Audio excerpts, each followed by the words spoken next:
Hello friends, welcome to my education channel. So lastly हमने अपने history के modern history के 2-3 पार्ट कंप्लीट कर लिए थे। सबसे पहले हमने पोर्टुगीज पे कंप्लीट किया था, पोर्टुगीज पे, उसके बाद डच फैक्ट्रीज पे कंप्लीट किया था, डच कंपनी पे। आज हम जो एमसीक्यूज करेंगे और कुछ ओवरव्यूज लेंगे वो इंग्लिश ईस्ट इंडिया कंपनी पर लेंगे, ठीक है ना। तो सबसे पहले इंग्लिश ईस्ट इंडिया कंपनी जो था वो ऑलमोस्ट हमें पता है कि वो 1599 में क्वीन एलिजाबेथ ने ग्रांट किया था कंपनी को यहाँ पर आने के लिए, इंडिया में आने के लिए, ट्रेडिंग के लिए, ठीक है। उसके बाद जो है ना ईस्ट इंडिया कंपनी जो है वो एक जॉइंट अकाउंट भी था, जॉइंट स्टॉक अकाउंट कंपनी भी था। किसके साथ उनका जॉइंट स्टॉक कंपनी था?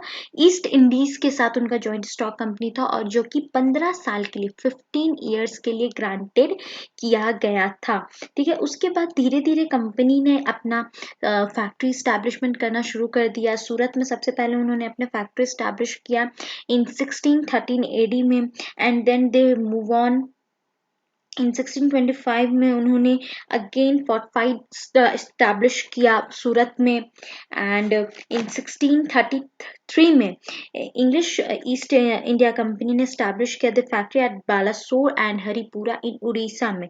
सो फ्रेंड, इस तरह से उन्होंने बहुत सारी कंपनीज इंडिया में इस्टेब्लिश की, बहुत सारा कुछ इस्टेब्लिश किया, बहुत सारे यहाँ पे वॉइस रॉय और बहुत सारे लोग यहाँ पर आए थे, वॉइस रॉय आए थे, हमारे जनरल गवर्नर आए थे। सो उनके बिहाफ में भी हम लोग धीरे धीरे पढ़ेंगे, स्टार्टअप करेंगे उनसे भी। तो सबसे पहले यहाँ पे हम लोग कुछ एमसीक्यूज जो है ना वो कंप्लीट कर लेते हैं, ज़्यादा नहीं, 7 to 8 एमसीक्यूज हमें यहाँ पे कंप्लीट करना है उसके बाद। और दैट टाइम पे हुआ क्या था, जब इंग्लिश इन 1715 में ईस्ट इंडिया कंपनी जो है वो मुगल कोर्ट में आए थे, और उस टाइम पे उनको बहुत सारी चीज़ों के लिए राइट मिल गया था, जैसे कि कंपनी को राइट मिल गया था ट्रेड के साथ, बंगाल के साथ ट्रेड करने के लिए, ठीक है। उनके पास फिर फ्री राइट था सूरत, और एनुअल पेमेंट इनका जो था वो 3000 बंगाल के साथ था एंड 10,000 सूरत के साथ था। इस तरह से इन्होंने बहुत सारी चीज़ें यहाँ पे लेकर के आए। सो सबसे पहले भी स्टार्ट करते हैं आज का हमारा वेरी फर्स्ट क्वेश्चन से। तो आज का जो हमारा पहला क्वेश्चन है उसकी तरफ मूव ऑन करते हैं। तो आज का हमारा पहला क्वेश्चन है, who authorised British in East India company to trade in the east?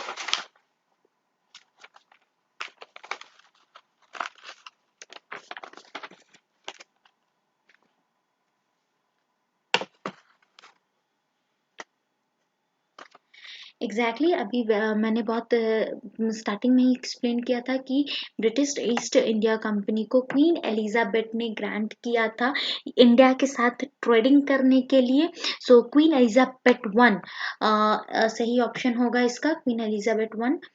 तो right option is option B. Okay, now moving to the next question. हमारा जो नेक्स्ट क्वेश्चन है आज का, क्वेश्चन नंबर 2, उस पर मूव करते हैं।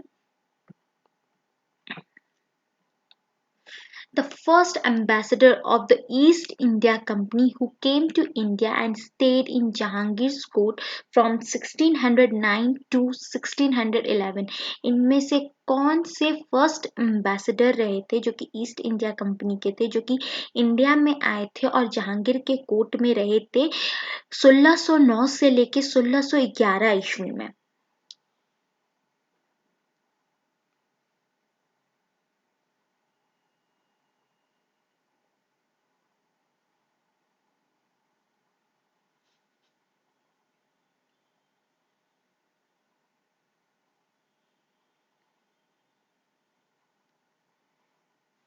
Yes, and the very right answer is it's option D, that is captain Hawkins जो थे वो जहांगीर के कोर्ट में आए थे, ठीक है, और वो 1609 से लेके 1611 तक रहे थे, ठीक है। नेक्स्ट क्वेश्चन की तरफ मूव करते हैं। हमारा जो नेक्स्ट क्वेश्चन है, क्वेश्चन नंबर 3, उसके तरफ मूव करते हैं। Sir Thomas Roe, another British ambassador, reached Jahangir court in. अब पहले जो ब्रिटिश एम्बेसडर आए थे वो हॉकिंस आए थे, ठीक है ना, लेकिन जो थॉमस रो आए थे वो जहांगीर के कोर्ट में जब आए थे तो वो किस ईस्वी में आए थे? 1615 में, 1616 में, 1614 में, या 1617 में?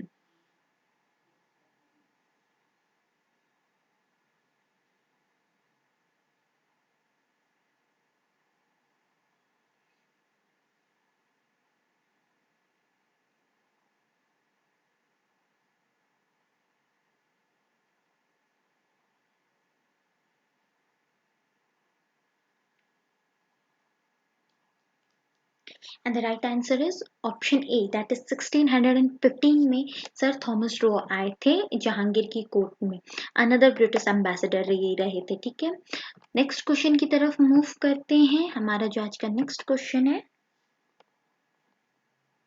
The East India company established their first factory. Again, the East India Company established their first factory at what today is known as the Madras in the year.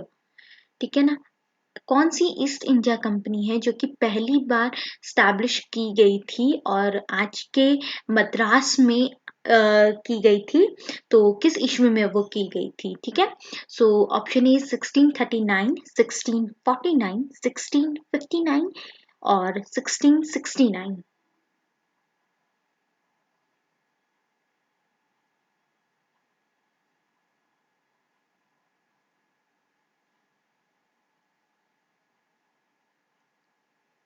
And the right option is option A, that is 1639 में ये establish की गई थी, जो कि आज के मद्रास में स्टैब्लिश की गई थी। Moving to the next question, आज का हमारा नेक्स्ट क्वेश्चन है question number 5। In 1619, Jahangir granted permission to East India Company to trade in his territory at 1619 में जहांगीर की कोर्ट में जहांगीर ने परमिशन दिया था ईस्ट इंडिया कंपनी को ट्रेड करने के लिए। इनमें से कौन सी टेरिटरी में उन्होंने परमिशन दे रखी थी? सूरत में, गोवा में, मुंबई में या कोचीन में?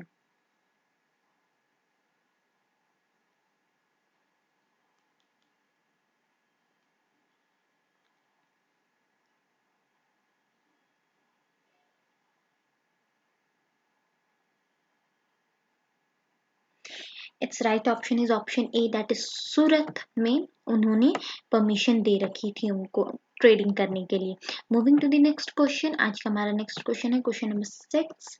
The East India Company was founded in, बहुत सिंपल सा क्वेश्चन है, जो ईस्ट इंडिया कंपनी है कब फाउंड की गई थी?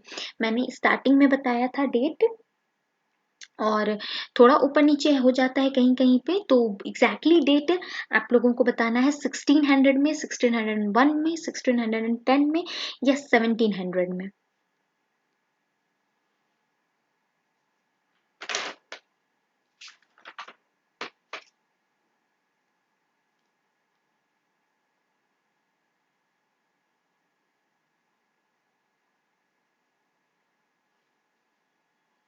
Yes, option A is the right answer, that is 1600 में ईस्ट इंडिया कंपनी जो थी वो फाउंड हुई थी। एंड 1599 में मैंने बताया था क्वीन एलिजाबेथ जो थी ना, उन्होंने कंपनी को ऑर्डर दिया था, मतलब कंपनी को ग्रांट किया था परमिशन कि आप इंडिया के साथ ट्रेडिंग कर सकते हैं।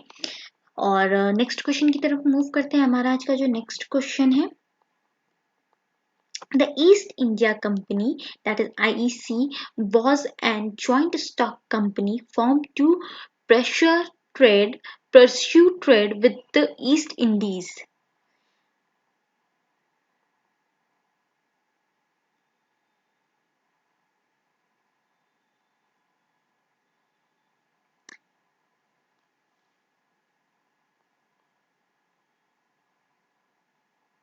Yes, and the question asks is, जो ईस्ट इंडिया कंपनी है हमारी, वो कौन सी जॉइंट स्टॉक कंपनी है जो कि वेस्ट द ईस्ट इंडीज के साथ जॉइंट स्टॉक में थी?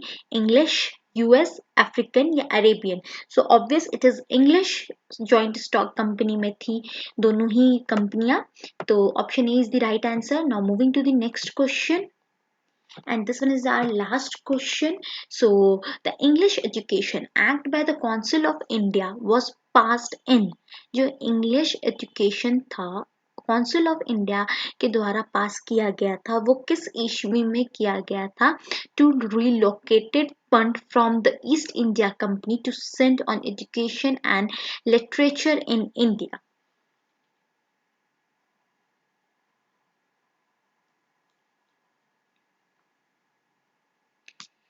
सो फ्रेंड इस answer is option A, that is 1835 में जो इंग्लिश एजुकेशन एक्ट जो था वो पास किया गया था इंडिया में लिटरेचर के लिए एंड उनके पढ़ाई लिखाई के लिए। So option A is the right answer. So friends यहाँ पे हमने ऑलमोस्ट कुछ कंपनीज देख ली, पोर्टुगीज देख लिया, डच देख लिया, इंग्लिश ईस्ट इंडिया कंपनीज देख ली।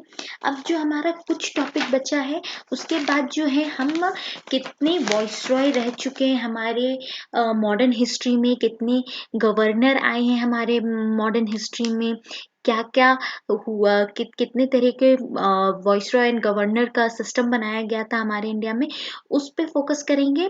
और इसके बाद जो हमारी कंपनीज है वो कुछ ही कंपनीज है, जैसे कि the Dutch company, the French company, उसके बाद हम लोग 3 वॉर पे फोकस करेंगे, that is first Anglo war पे, सेकेंड एंग्लो वॉर पे and the third Anglo war पे। उसके बाद कितने वॉइसरॉय और गवर्नर जनरल हमारे इंडिया में मॉडर्न हिस्ट्री में हमारे रहे हैं उस पे उस पार्ट को कंप्लीट करेंगे। सो फ्रेंड्स, होप आपको जो हमारा वीडियो पसंद आ रहा हो, प्लीज़ हमारे चैनल को लाइक कीजिए, सब्सक्राइब कीजिए एंड शेयर करना ना भूलें। Thank you so much friends.